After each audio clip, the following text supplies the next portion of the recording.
Hi Mustangs, welcome to your Thursday edition of the Daily Update. I'm Lauren Rangel. And I'm Jenny Rudolph. Let's get to the news. A third-degree murder charge against a former Minneapolis police officer accused of killing George Floyd is dropped. That story tops today's Mustang Minute. The officer, Derek Chauvin, still faces second-degree murder and manslaughter charges. The Hennepin County judge denied to drop Chauvin's motion to dismiss the other charges against him.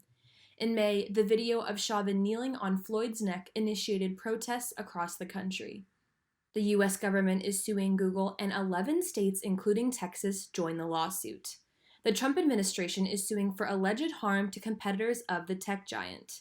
The complaint states that Google pays billions to companies like Apple, LG, Samsung, and other browser developers to be their default search engine. The lawsuit is the largest antitrust case against a tech company in more than 2 decades. Registered voters in Florida and Alaska are receiving threatening emails telling them to vote for Trump or else. Some emails contain personal information about the voters in an attempt to intimidate them further. Currently, they do not know who was behind the messages, although some emails were said to have been sent from the Proud Boys, a far-right organization. The chairman of the Proud Boys, Enrique Tarrio, claimed the emails were not sent from them.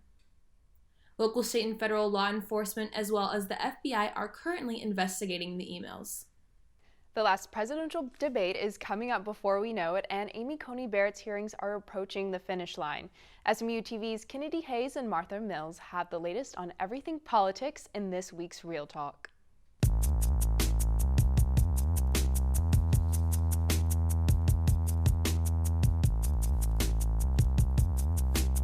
Hey Mustangs, welcome to Real Talk, where we cover the hottest political topics of the week. I'm Martha Mills. And I'm Kennedy Hayes. It's time for some Real Talk. First up, let's talk about the latest on Amy Coney Barrett's hearings.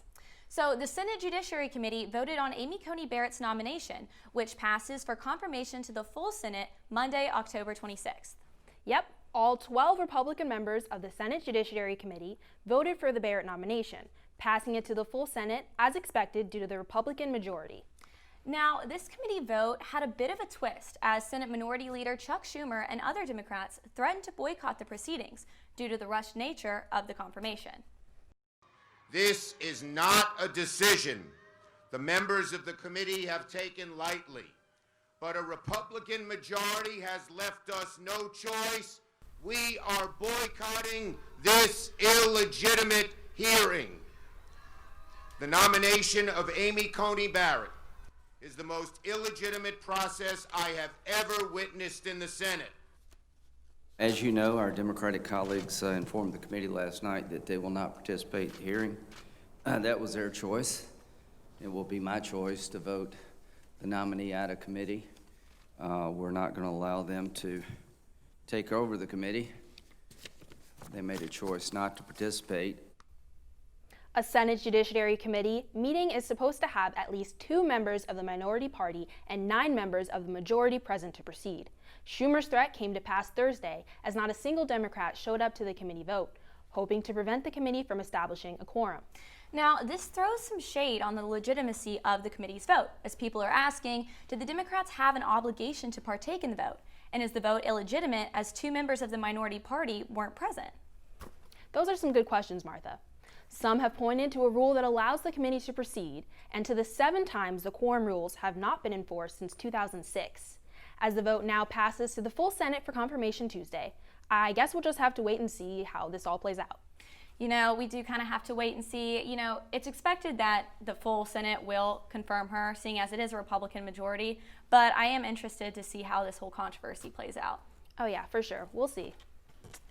So that does it for this week. We're looking ahead to next week's as things are ramping up as we approach the election.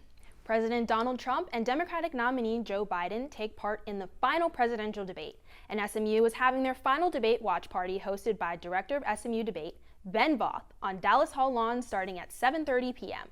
Plus, we will answer some of your pressing questions about election night, such as what if there's a tie between Trump and Biden? When is the exact date we will know who the president is? Will it be on November 3rd or January 2021? Be sure to join us next week for more Real Talk from the Hilltop. Remember to stay informed, Mustangs. We'll see you next week.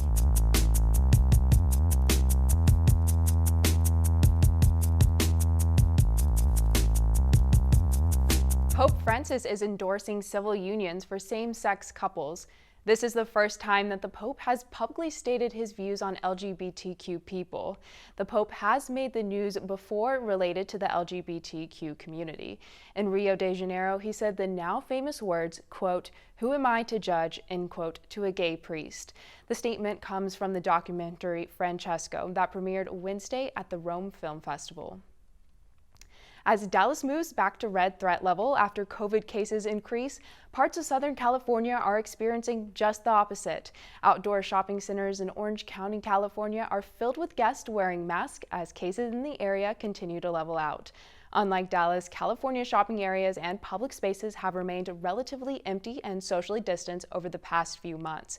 However, as schools in the area reopen and cases remain constant, Californians may soon have a chance to return to normal. The Tampa Bay Rays beat the Los Angeles Dodgers 6-4 in Game 2 of the World Series. The series took place at Globe Life Stadium in Arlington, Texas, and is now tied 1-1. The Rays offense came alive early, and the Dodgers did have a little comeback late, but it ended up falling short. Tampa Bay Rays first baseman Ji-Man Choi made history during Game 2 as well, being the first Korean-born baseball player to have hit in the World Series. Game 3 is on Friday at 7 p.m. on Fox. You might have heard a K-pop song or two on the radio today. That's because K-pop, or Korean pop music, is a worldwide phenomenon. SMU TV's Kate McLeod has the story on K-pop's influence at SMU and in Dallas. It all started with Psy's Gangnam Style back in 2012. Now, K-pop is one of the most popular music genres in the world.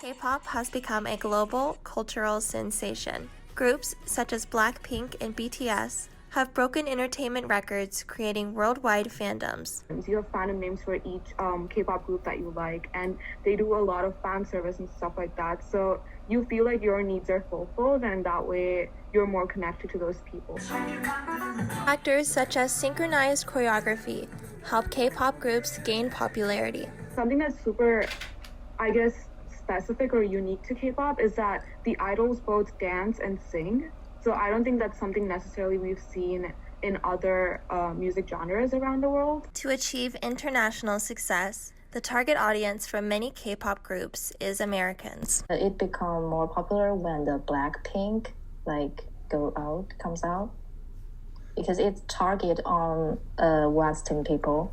But the previous K-pop culture doesn't target on English, but like the Blackpink one. SMU is no exception to the K-pop craze. Organizations such as the K-pop Club give fans the chance to bond over their love of the genre.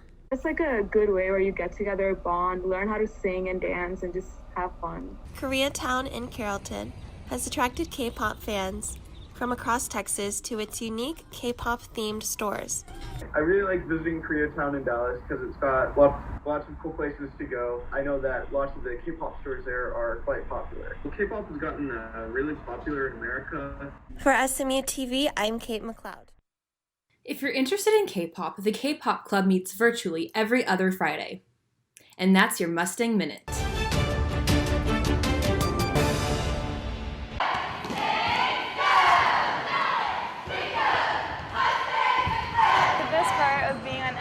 Cheer is meeting new people and being able to have friends that I'm really close with and spend a lot of time with during the week.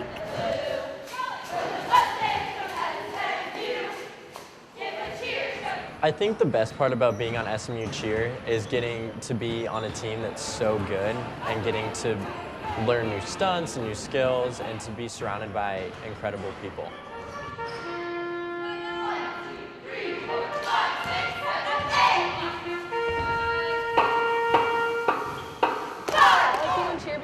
Like being able to represent my school. I think that it's really important to make your school look the best it can, and so I love being able to be in the spotlight and show how great SMU is. For more information, visit the SMU Cheer website.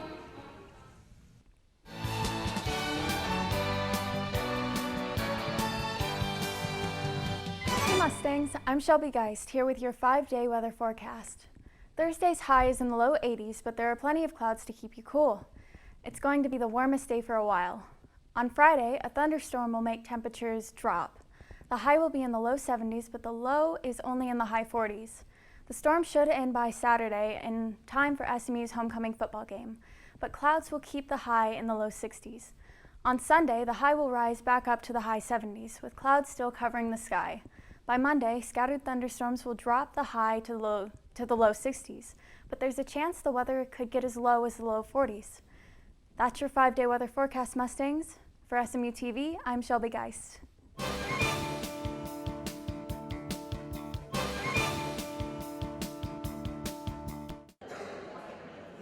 It's all designed to make the victim feel that they chose to do it. Our main goal is to encourage awareness and deter behaviors that contribute to human trafficking, not only in our Dallas community, but in the world as a whole. It's all about educating yourself, doing the research, right, doing the legwork so that when you do see something, you can say something. People don't even realize it's an issue in America, so we're working with nonprofits in the local area to bring awareness. So many things that are attached to this. And there's so much about the issue of human trafficking that we don't understand because the industry is so far underground.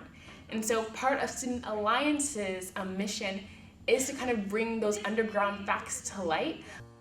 To get involved, contact the SMU Student Alliance via Facebook at SMU Student Alliance.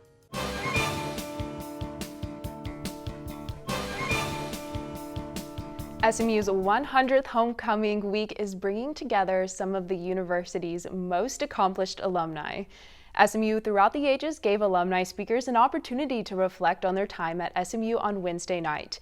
The virtual lecture featured multiple panelists, including actor Brian Baumgartner, most famous for his role of Kevin Malone on The Office. Former counselor to President George W. Bush, Karen Hughes, spoke about her career in journalism, communications, and politics. During the event, speakers shared important lessons they wish they'd known during their time at SMU. Many praised the university for its growth over the years and integration into the Dallas community. Well, that's all we have for you, Mustangs. Remember, you can find us on Facebook at facebook.com/SMU Television and follow us on Twitter at SMU TV. If you have any story ideas, shoot us an email, smutv@smu.edu. Thanks for watching this Thursday's edition of the Daily Update. Tune in Friday for more news from the Hilltop. Until then, have a great day and pony up.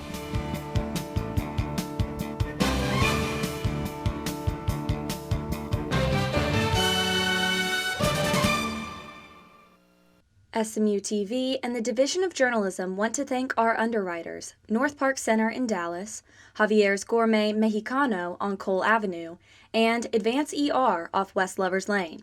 We appreciate your support of student media.